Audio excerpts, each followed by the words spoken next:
கிருஷ்ணகிரி மாவட்டம் ராயக்கோட்டையில் இன்று பிரச்சாரம் மேற்கொண்ட எதிர்க்கட்சித் தலைவர் எடப்பாடி பழனிசாமியின் பிரச்சாரத்தின் போது பாஜக துண்டுடன் மாணவர்கள் நிற்கப்பட்டதாக புகார் எழுந்துள்ளது. கூடுதல் விவரங்களோடு இணைகிறார் நமது செய்தியாளர் பிரதீப். வணக்கம் பிரதீப். விவரம். தமிழகத்தை மக்களை காப்போம், தமிழகத்தை மீட்போம் என்ற தலைப்பில் அதிமுக பொதுச் செயலாளர் எடப்பாடி பழனிசாமி தமிழகம் முழுவதும் சுற்றுப்பயணம் மேற்கொண்டு வந்துள்ளார்.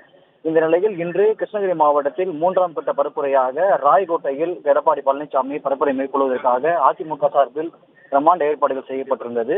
இந்த நிலையில் இன்று மாலை சுமார் 4:30 மணி அளவில் எடப்பாடி பழனிசாமி ராயக்கோட்டைக்கு வந்து அப்பகுதியில் இருந்த அதிமுக தொண்டர்கள் மற்றும் கூட்டணி கட்சி மக்களை சந்தித்து பரப்புரை மேற்கொண்டார்.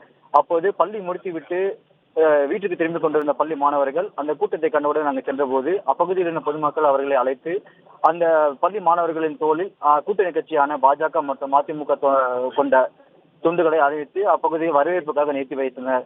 இந்த சம்பவம் அப்பகுதியில் பேசும் பொருளாகியுள்ளது. இதையடுத்து தற்போது அந்த காட்சி இப்போ சமூக வலைத்தளங்களிலும் பேசும் பொருளாகி பரவேற்பு ஏற்படுத்தியுள்ளது.